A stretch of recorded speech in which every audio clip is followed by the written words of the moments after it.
So we had a temporary delay there, back live again, and today, as the title of the video suggests, we're going to be talking about US policy towards the Middle East, Israel's policy, of course, what it's been doing lately, what it is planning to go ahead with. And before I discuss all of that, I'm going to start with the Israel angle first, and then go into the wider region, into the United States, and how it is perhaps going to approach different situations, of course, in Iraq, and we've got a number of different hotspots that we can talk about. If you do want to make any comments, I will be answering comments towards the end of the video. And so I'm happy to answer your comments on anything pertaining to this issue. And so also I'd like to start off this live stream by noting that my documentary, the second part of my documentary, Steal of the Century, part 2, will be coming out and will be released on the 31st of this month. That's the last day of this month. So not tomorrow, not tomorrow's Friday, not next Friday, but the Friday after. So I will be bringing out trailers for that, and that's the first official announcement of when it's going to be up. So to start this off, of course, a lot of people who have been following this channel and other channels that speak about these sort of things may have heard of what's been going on in terms of Israel's annexation plan, specifically of the West Bank. Now, a lot of people are asking, okay, why is Israel not gone ahead with the annexation? Why is Netanyahu stalling on the annexation? Will it actually happen? What will happen in the event of it? So I'm going to try and break that down as best as I possibly can in the most easy to digest way. Israel was supposed to, according to Netanyahu, starting with the first day of this month, begin taking steps towards annexing roughly what would be around 30% of the West Bank, but really even more than that, because more of this land in the West Bank has been annexed back when the land was annexed, East Jerusalem was annexed, because of course East Jerusalem and the Jerusalem area in general expands into basically the West Bank territory, because it's quite a large sort of territory. And so when they give you these numbers and they're talking about, you know, they're going to annex this land and that land and all the rest of it, they don't really break it down too well for you and let you understand exactly what they're going to do. The reason why, getting to the reason why Israel hasn't gone ahead with its annexation, I'm going to put it down to a number of different reasons. Netanyahu is trying to maneuver himself politically at the moment, and so the timing for him is not perfect right now. Also, on top, in my opinion, it's a little to do with international pressure. Perhaps the United States suggesting that they should slow down and back off for the time being. That may factor into it, but I really see it's little to do with the threats coming from the likes of Belgium and, you know, of course, the UK and EU suggesting that they shouldn't do it, and everyone urging them to stop and all the rest of it, including a lot of allies to Israel. I believe it's to do primarily with a few different reasons, namely, I believe that Israel is waiting, Netanyahu's waiting to see what the outcome of the ICC decision will be. So the ICC, the International Criminal Court, has been basically asked and urged to open up a case into investigating war crimes in the Palestinian occupied territories. This will mean essentially that Israel may be held accountable for some of its crimes. We don't know whether it's going to go ahead yet, and we have examples in the past, for instance, with the Mavi Marmara incident, where in 2010, an aid boat, well, a number of aid boats, namely the Mavi Marmara, tried to get to the Gaza Strip. Israel intercepted these boats in international waters. They ended up killing 9 Turkish nationals, if I remember correctly.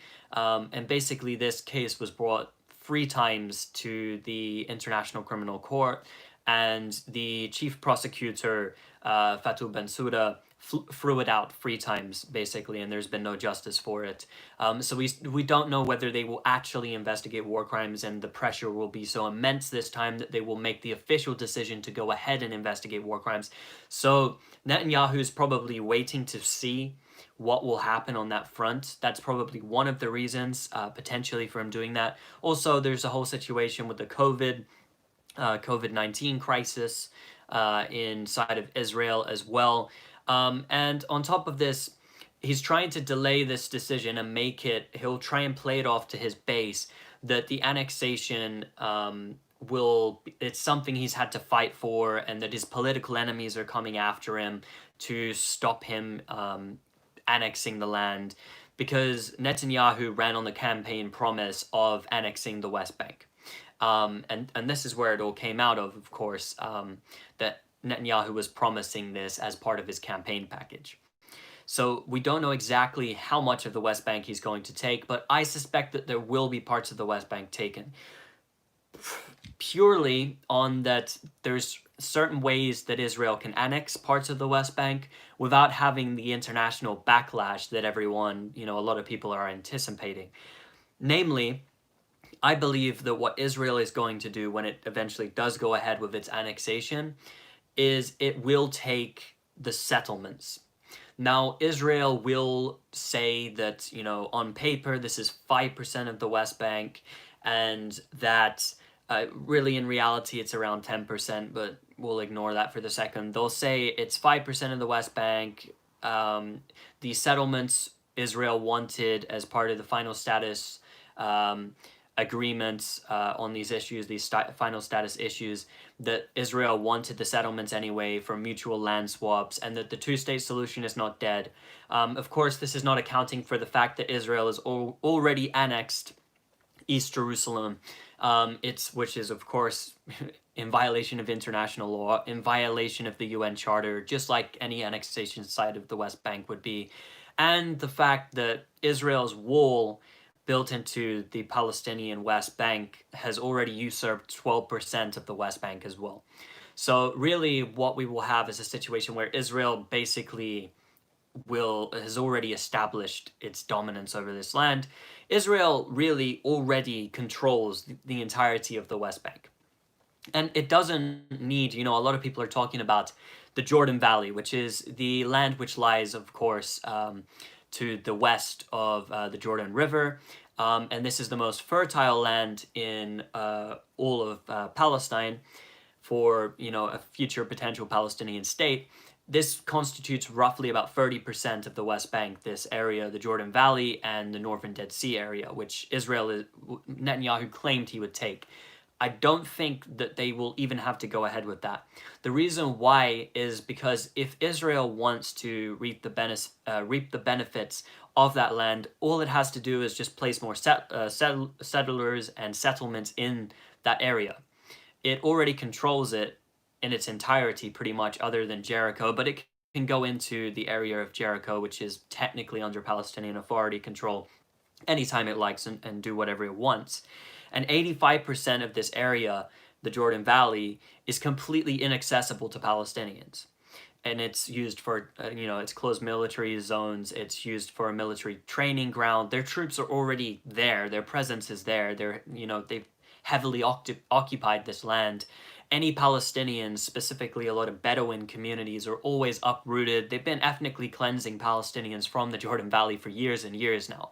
When I was back there in 2017, I was witnessing them do this all the time, and there was no international fuss which was kicked up over this. So Israel, in terms of its agricultural projects, it's already doing what it wants. In terms of the Northern Dead Sea area, there's settlements which are surrounding this Dead Sea area. So the Palestinians don't have access to the Dead Sea in the West Bank anyway. And they don't have access to that whatsoever. The settlements are there. So they've sort of surrounded that area anyway. And in terms of water supplies as well, because of course this is a region which, water is a main, it causes a lot of conflict in the region, access to water. Israel has already, since the 1970s, diverted the Jordan River so that it flows into Israeli territory. And so in terms of water, they already have that. They've diverted the Jordan River already. They control all of the water resources inside of the West Bank. And I want to make it very clear, Israel has already annexed the West Bank, because an annexation is something which is intended to be permanent. If you ask Israelis, is the West Bank yours? For one, they might actually not know that term, because they call it Judea and Samaria. They believe it's all their land, and there's just problematic spots with Palestinians there. That's how they view it. The Israeli government takes a very similar position to that as well. You know, it might project to the world that it views it as something else, but even when they talk about taking and annexing the West Bank, they don't say annexation. What they say is establishing Israeli sovereignty over the land. You know, so it's a legal thing for them, and it's a legal step. In terms of on the ground, nothing much changes other than some arrangements, and of course it affects the Palestinian Authority, which is supposed to be the interim government for to a future Palestinian state. And so they've rolled that back, and they're not yet going ahead with it. But I do believe what they will do is they will officially annex the settlements. There's 3 major settlement blocks inside of the West Bank, which I believe they will take. And this will make already the situation where, you know, officially on paper and legally, according to, you know, Israel's system, they will apply their sovereignty and annex this land, making Palestinians, you know, basically having them living in Bantustans. But the way that you will look at it on paper, the Israelis will argue that really the two-state solution is still alive. Netanyahu, when he goes ahead with annexation, I believe the following will happen. Very likely, there will be a lot of fire from the Gaza Strip. Hamas and Islamic Jihad, the two resistance organizations there, will fire. They've stated as such. The head of the Al-Qassam brigades, the armed wing of Hamas, has already stated that they will fire into Israeli territory, and they will deal a massive blow, and they will not allow the annexation to go without any resistance, and they will stop Israel and make Israel regret their move. And so in response, Israel, especially under the Trump administration, could possibly, you know, end up starting another war in the Gaza Strip. And this is something very, very probable that this will happen. How big it's going to be, I don't know. But under Donald Trump, this could be something absolutely massive. There could be thousands of people. If it went as bad as it could go, I'd say at least 10,000 people killed in the Gaza Strip. It will be horrific. And because there's problems with Israelis following rules that they're given and guidelines and orders now as well, I believe that it's going to be even more of a massacre than in 2014. And of course, Donald Trump's government in the United States will allow this, and they'll do nothing about it. They'll back Israel all the way. So if Israel goes ahead, and when Israel goes ahead with applying its sovereignty over parts of the West Bank, namely the settlements, I believe, what will very likely happen is there will be a conflict with Gaza. How big it is, I can't yet predict. However, it does look like there will be an escalation and lots of Palestinians will be killed. And the more Palestinians are able to escalate in terms of their military capabilities, the more Israel will escalate and more people Israel will kill. I believe there will be a certain blow dealt to Israel by Gaza, by the resistance factions in Gaza this time. And so Netanyahu will argue that the entire world was condemning Israel for declaring its sovereignty over the settlements. And this is what he'll say to his own people. He'll say that, you know, we paid a price and that we fought hard and we've done this and we've crushed Hamas again and all of the rest of it. And he can play it off politically. He can say his enemies were coming after him and all of this to his own people. And then to the international community, Israel can go out there and say, look, we made a historic compromise. We really compromised on taking all of the land, which we believe it's ours, but instead we didn't go all the way. We just took the settlements, and because we just took the settlements, there's still a prospect of a two-state solution. That way, if Joe Biden comes in the United States and the policy of the Democrats is to have this two-state solution, then they can go ahead with that and things may return to some sort of normality. So they have to play it off in a very calculated way in order to make it appear the way that they wanted to, specifically Netanyahu. And he's trying to outflank Benny Gantz at the moment, and possibly we could see him call a new election, but we don't know yet exactly what he's doing. But the Israelis at the moment have held back on the issue of annexation. A lot of people say, well, they won't annex altogether. I'm of the opinion definitely that they will annex some land, but it's not going to be all of the West Bank the way that they said it would be. Well, they said, they'll annex Jordan Valley and the settlements, but I do believe that they will annex part of the West Bank officially, what they will call applying their sovereignty to, and this will open up a new round of confrontations with the Gaza Strip, which is going to mean Palestinians suffer in a great way. I'm not here just to talk about that issue, though. Of course, today I want to focus on the wider region because there's a lot of prospects for some horrific things happening in the near future, whether that be this year or perhaps next year, specifically with the United States. And so I'm gonna get back into the issue of Palestine in a few minutes. I just laid that out there and sort of laid my thoughts down on that specific issue. But something else that we should be turning our attention to is the situation in Iraq right now. I mean, a lot of people have ignored Iraq completely. It's not something that's, trending. It's not something that's on the news, but it is something that we should pay attention to. Because as many people may remember, that in January of this year, the United States almost started a regional war, and this was in Iraq, by assassinating Abu Mahdi al-Mohandes and General Qasem Soleimani, who was the head of the Quds forces and one of the most respected generals in Iran. And so, of course, we saw the response from Iran, hitting Ain al-Assad base and killing U.S. Soldiers and injuring U.S. soldiers, which, of course, the United States lies about. And released something contradictory statements about how many troops have been injured and all the rest of it. But we know that they were killed. Lots of them were killed, and that lots of them were injured, and lots of equipment was destroyed in the Ain al-Assad base attack. And so the United States, after that, in January, they faced really a mass mobilization of Iraqis who came out urging them to get out of the country. Prior to this, Iraq had sort of been in mass revolt over corruption, over U.S. presence, even Iranian presence, some groups. And so divided opinion amongst protesters, but they were all mad and coming out. They wanted reforms that had been promised to them, and a lot of different things which had been promised by, a corrupt government.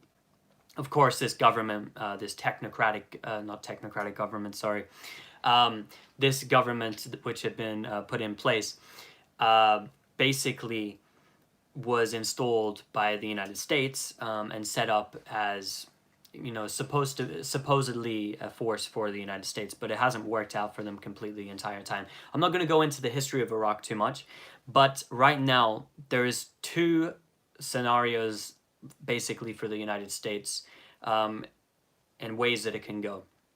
And I'm going to explain why it's the latter. The first way is that they could fully withdraw their troops and have minimal presence inside of Iraq, and things could go by peacefully, and they could do negotiations. But this would mean that they would lose Syria, and they would lose influence in the KRG-controlled Iraqi Kurdistan region, and their influence in the Middle East would be diminished in a great way. They should do this if they're rational, but they're not. Instead, what they've done is they've amped up their air defenses for all of their bases. They've withdrawn their troops even. We've seen this over the past few days, that they're isolating their troops into a few key points, primarily in the west of the country, in the Anbar province.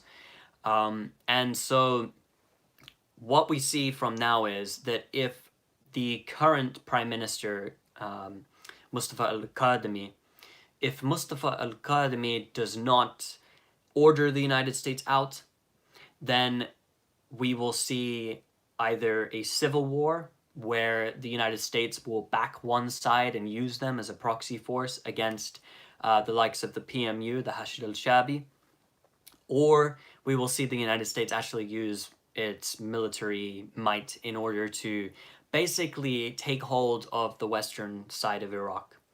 And, this whole question of state building is something still out there, but it does seem like this has been in the works for a long time, and I do still think that the United States are planning to perhaps create a sort of a semi-autonomous state within Iraq, in the Anbar province, using a lot of the tribal forces there, many of which, by the way, these Sunni tribal forces there, many of these had at one time fought for groups like Al-Qaeda or Daesh, and of course we know the United States has had involvement with all these groups and many leaders of these communities.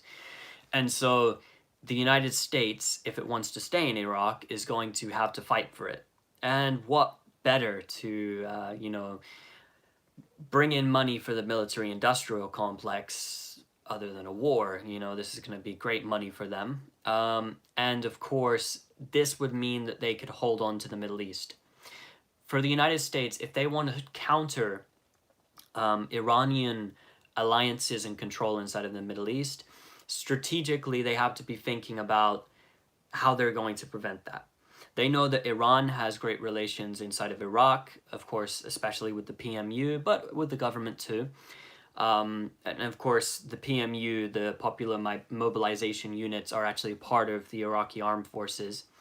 And a quick story about them, because this is very, very relevant, is that when Daesh or ISIS first came into prominence and power, and it took much territory in Iraq and of course in Syria, for 5 months,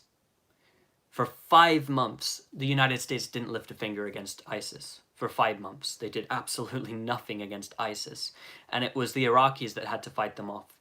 And within that 5-month period, the PMU emerged as a real force to reckon with. And of course, this came as a result of backing from Iran.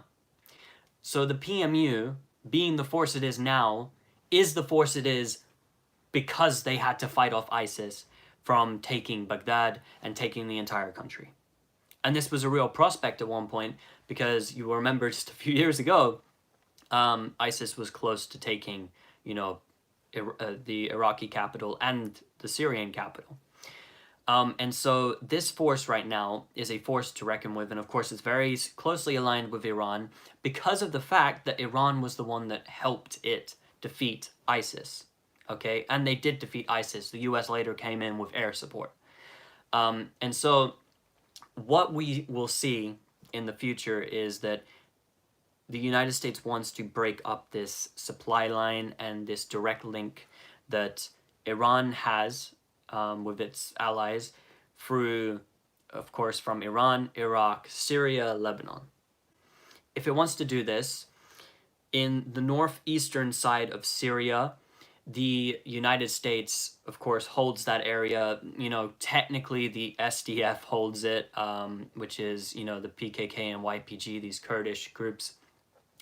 But really the United States runs the show there, and their special forces are stationed around the oil fields, specifically the Al Omar oil fields.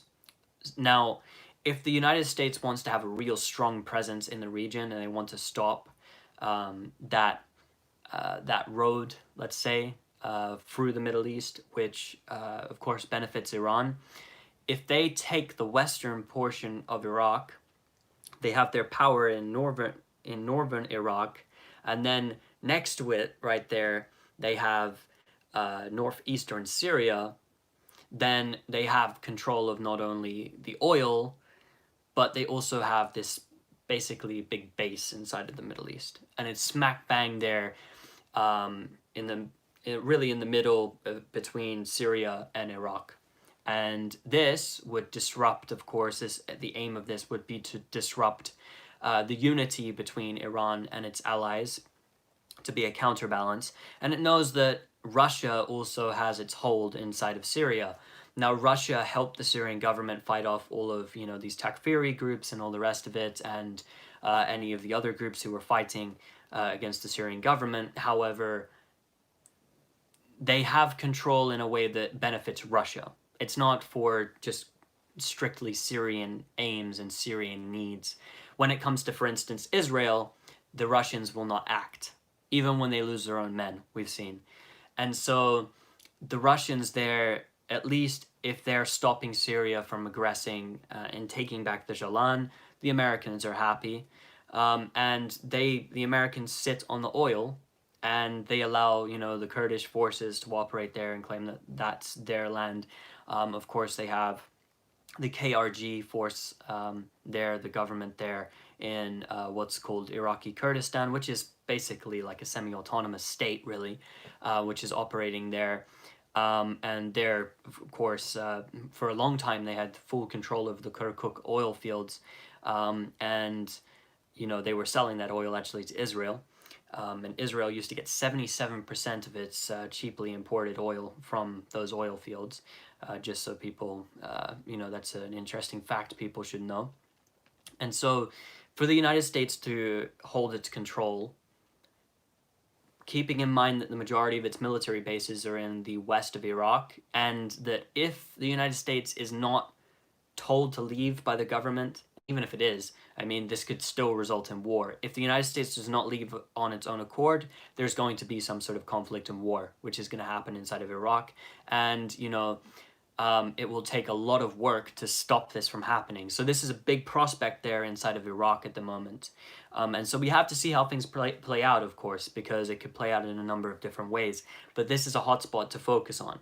But nobody wants to speak about this. Nobody wants to talk about what's going on in Iraq, of course, because, you know, it's not a trending hot topic at this moment. But this could result in, of course, hundreds of thousands of more people dying. So we should be talking about this and talking about the US power. And, of course, something that we should not leave out is the situation right now in Lebanon, which, of course, the economic catastrophe in Lebanon has been highly exaggerated, exacerbated by the United States.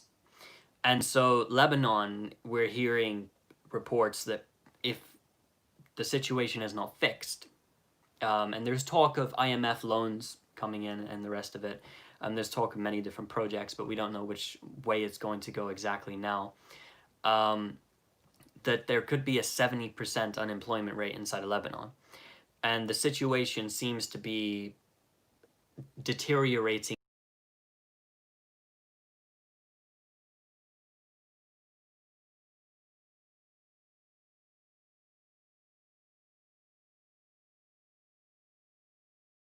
hungry, they will fight for whoever gives them money. Unfortunately, this is the reality. So if certain groups are receiving money, they may start fighting other groups inside of Lebanon. And we know it's, you know, inside of Lebanon, these different corrupt forces, they are basically, you know, operating how they want to for whatever reason, and whoever, you know, offers a supporting hand, money to them, they may change their direction in terms of where they're going. Also, we may see a war with Israel, but this is something that, of course, it depends how Israel plays this. Now, if Hezbollah was to fire straight into Israel, it would have to do it under a certain circumstance, or it may risk perhaps Israel or America sending money to certain groups to do things inside of Lebanon against them, and thus opening up a massive war inside of Lebanon. Because the entire reason why the United States is applying this pressure to Lebanon is because of Hezbollah. Hezbollah is the very reason why they're doing this to Lebanon. And lots of people know this, right? But not everyone's going to consider this when they're wanting to get food for their family. And so we could see an escalation between Lebanon and Israel that could be on the horizon. And this would be, of course, a horrific situation in terms of, again, the Trump administration will allow for Israel to get away with whatever they want. Someone said, what about Israel's Air Force, though? I don't know what that question implies. I mean, Israel's Air Force, of course, is much superior to anyone else in the region, really. But, of course, you don't just win wars with your Air Force. I mean, but it depends what Israel's objectives are. If Israel wants to just completely bomb and kill everyone, then it can do that. If it wishes to, then it could do that. You know? And of course, we know that they have nuclear weapons as well. So if Israel wanted to just flat and kill everyone they wanted in Lebanon, uh, I mean, if you look back to the 1982 war against Lebanon, which Israel waged, again because of a military organization inside of Lebanon at the time, the PLO, which was running guerrilla operations cross-border. They killed between 15 to 20,000 people in Lebanon. People forget this stuff. They can do this if they wish to, and their technology is better now. And they don't care about killing civilians. They will just go up and do it. So this is why, of course, this is a great concern. Yes, Hezbollah has better rockets now, and it could hit every single military base inside of Israel, and it really could, deal a large blow to the Israeli military, and it will stop Israel from coming in and taking land on the ground, but the carnage that Israel can cause inside of Lebanon, especially at this time, is horrible, and you don't want to try and spark that for no reason. Because if Israel starts, suffering massive blows to its military and to its infrastructure, then, of course, Israel's going to react in the most crazy way possible. And so in the Middle East right now, we have such a volatile situation. Of course, I haven't even mentioned Syria at the moment, because Syria, there looks like there will be in the coming months a military escalation between Turkish-backed forces and Turkey itself as well inside of Idlib, with the Syrian government, Russian, Iranian forces, and the rest, all the backers of the Syrian government. So the Syrian government will be fighting the Al-Qaeda groups inside of Idlib, some of which are loyal to Turkey, some of which are not, and the Turkish military. And this could be a huge escalation, because it's not going to be like last time that Turkey will be able to get away with what it did last time. And so the entire situation there is being played off from different angles. And of course, we know, factoring in the situation, of course, with the economic crises all over the world now, we have to factor in, okay, what are the motives? What is the United States doing like at home? And also, what else is it looking at other than the Middle East? Because, of course, the Middle East is not only the target spot for them. Right now, what we see is an escalation between the United States and its weaker allies, like the United Kingdom, and its much, much weaker allies like Australia, which really are, just a voice there, and China. And so China has been sanctioned. The special status of Hong Kong in the US law, Trump has vowed to change, which is going to mean the benefits that both the United States and China got from Hong Kong being this special status zone and evading a lot of tax on different products and things, will mean they'll both lose out.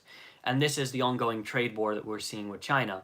So what we're seeing at the moment is we're seeing a lot of course, this neo-McCarthyist type rhetoric out. Well, it is, it's really McCarthyism. That's what it is. I don't know why it's saying neo-McCarthyism. It's McCarthyism, really, that we're seeing at the moment, accusing from both sides in the United States, from the Democrats and Republicans. Both Joe Biden and Trump have been accusing each other of being puppets of China. Both Democrats and Republicans have been, lashing out against China. There's an ongoing trade war with China. And really the United States, and I said this as well at the start of the whole COVID-19 pandemic and when they started locking things down here, I made a series of videos where I was talking about this, and I was talking about the way that they're going to restructure their economies, and they did. This is exactly the way that it played out, and it seems that the United Kingdom is becoming even more beholden to the United States now. All right, even with its decision, the United Kingdom just made its decision to stop Huawei, the Chinese tech company, from being involved in the 5G system here, which is really, pushed back the 5G system in this country for years anyway. Not that I have much love for any of these stupid corporations and their stupid technology, but that's what it's done. And of course, trying to punish China, Boris Johnson said that he'd offer refuge to millions of people inside of Hong Kong, and all the rest of it. And then we know that the United States, through the National Endowment for Democracy, this front group, really, they call it like a sort of a charitable organization, which is US taxpayer funded. They pour money into different regime change operations all over the world, by the way, and they're doing this in Hong Kong as well, and aggressing against China on multiple fronts with this group as well. This is the group that they use. And so the situation that we see right now is that the United States has restructured its economy, centralized power, of course, and the stock market at the moment is something like 90% of it, 85% of it is owned. 85 to 90% of it's owned by the top 10%, and 75% of it's owned by the top 1%.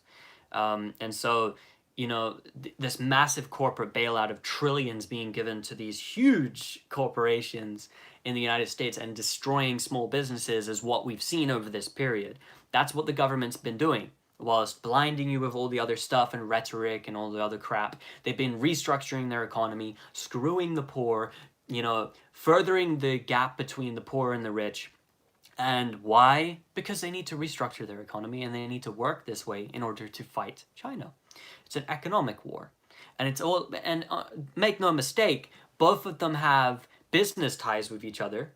They can't just completely collapse business ties. They're still speaking here and there. These corporations are speaking, right? They're doing deals, but it's who's going to come out on top. And the United States does not want China to come out on top as the number one superpower. So it's about stopping that. And so that means that if they have to wage proxy wars, they will do so. And whatever they can to weaken China, they will attempt to do. And they will try and seize power the way that the United States tried to seize power, for their military might. And how do they, fuel their economy? The military-industrial complex. So the number one thing they spend on is military, of course. So the number one thing they depend upon is the military. And so what are they going to go do? More regime change. That's what the United States does. China's done it in a different way. And I'm not arguing and saying, well, China's wonderful and all the rest of it. But China does its imperialism in a different type of way. It, through its One Belt, One Road initiative, has basically gone and done economic deals with other countries and got great access to their resources in return for building up their infrastructure, which China will own until it's paid back in many cases as well. And so China's done it that way. By investing in countries and having ownership and a say in those countries, China now has control. The United States, at some point in its history, actually used to do that. But then, it's all through the barrel of a gun. That's what the United States is doing at the moment. That's what it's continued to do, is we want power in this country. We'll kill you. We'll bomb you. We'll create a war, a proxy war. We'll go to war with you. We'll do whatever we want to get our way, and we'll do it for military means.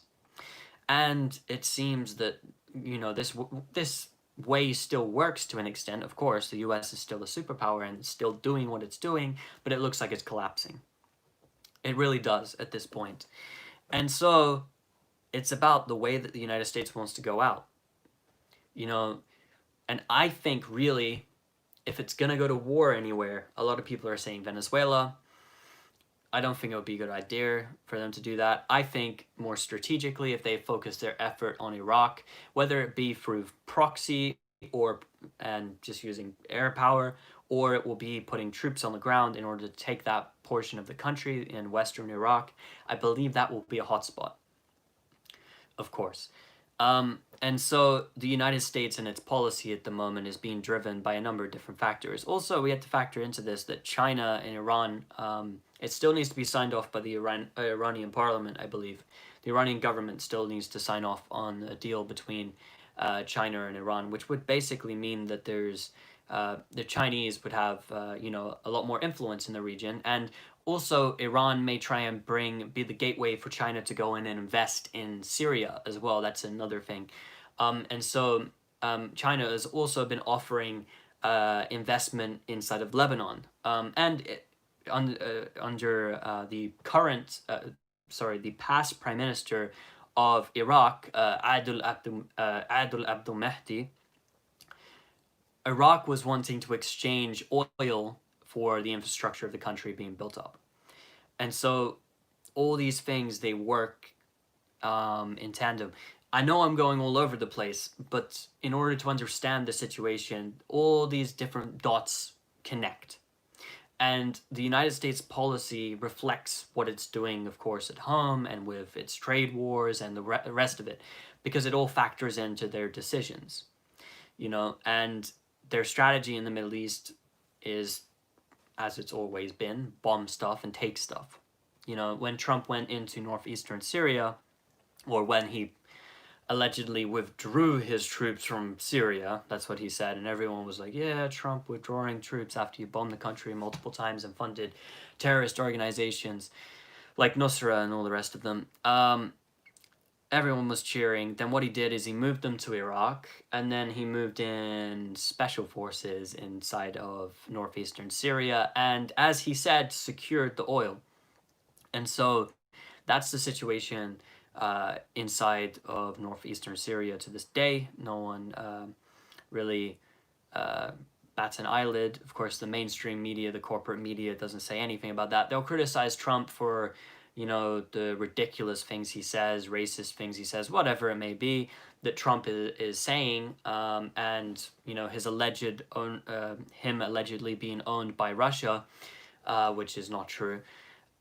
And there's nothing to suggest this is the case, by the way. Nothing. There's no evidence to suggest that he's being bought up by Russia, or the story that came out recently suggesting that he knew about U.S. troops being put in harm's way as Russian bounties were placed over their heads for the Taliban to kill them and all the rest of that. That's what they'll report on, to make him more of a hawk, because the US media and the media in general inside of the West want to make Trump more hawkish. But they'd like someone with more flowery language, and to follow their plans through the way they like. Criticize language, but don't criticize policy, and actually try and push Trump more to the right. That's basically what we've seen from the mainstream media, and that's what we continue to see from them. Just these, I don't even want to call them journalists, because they're not. They're just, these are actors who read out a script, act very well, and convincingly to a lot of people. Act out their script, basically. That's all they're doing, these actors on the media. And someone put in there, Trump is nothing more than an actor. Yeah, basically. I mean, yeah, people are commenting posers and actors. Yeah, news actors, that's what they are. That's a great way of phrasing it. Someone just commented on here. Yeah, so that's basically what they are. They're acting out their scripts, and they continue to push their propaganda, and it's nothing to do with getting out of wars. It's nothing to do with democracy and freedom and human rights and all the rest of this stuff that they say. It's going to be to do with how can we get as much power and control and money as we want, as we possibly can. That's basically what it is. And when you have these rich, egotistical bastards running the media, running your government and everything else, what do you expect? Because these rich people who live their lives wanting to be more rich and more powerful, what are they going to instruct their media and their puppet politicians to do? Stuff to make them more rich and make them more powerful. And the people in the lower down levels, like your news readers and all the rest of it, are not going to question this because they want their job. That's what it is, and, it's a sad state of affairs where we don't have much pushback against this. And, we're parading around as if, the only crisis on earth is the language of politicians, which is ridiculous, no, killing people, massacring people, the genocide which is ongoing in Yemen, something we should offer our priorities to, genociding people, massacring people, subjugating minority communities to horrific situations, these are things we should actually care about, these policies which impact people's lives directly. But no, let's argue about this, that, and the other. And I do believe that the United States ultimately is not going to win out in its strategy. It's going to take some time, but the United States is slowly deteriorating, in my opinion. And its allies, which are arrogant, you know, basically white supremacist settler bastards, are going to go down with them as well. And we see this, all these settler idiots and their mind state, namely in Australia. And I got love for everyone. I don't generalize about anyone, but in Australia we see a lot of anti-China sentiment, and we see this sort of illusion that Australians have that they can take on China, because that's how it is, and they can take on everyone in the whole world apparently. And this is that psychopathic mind state that they have. But I've ranted on a lot. If anyone has any questions specifically about the Middle East, then I'm happy to get into that. If not, I just wanted to get on here, chop it up about the ongoing political scene, primarily in the Middle East, and just talk roughly about what's going on now. If anyone has any questions, then I'm happy to answer those questions. And other than that, I'm gonna go. I've got some more work that I have to attend to, and I will be back on here soon with the AOR podcast, bringing some more guests in, and more content on what's going on. And if there's any content people would like specifically, contact me. If you'd like me to explain anything, if anything in this video you wanted me to expand upon, because of course I haven't been able to speak in great length about everything, then I will do videos on that. And it's good if I can pull up some maps and videos, of course, to demonstrate to people what I'm talking about, of course. So if there's anything that anyone wanted specifically focused on, let me know, give me feedback. And yeah, I'm going to get off this live stream now. Thanks to everybody who's watching this. I haven't been on for a few weeks. I had some problems with live streaming, unfortunately. Someone asked a question just before I go: how is Yemen connected with the rest of the dots? So briefly, Yemen is very strategic, and this is to do with trade routes, oil, and this of course affects Israel, the Straits of Tiran, and of course the United States and the way that it operates there as well, and basically getting oil out of the Middle East without having to go through the Strait of Hormuz. There's a number of different factors there, of course, which I'm not going to get into completely now, but Yemen is very much linked to what's happening in the wider region, and it's not something that we should forget, because this is something of great importance.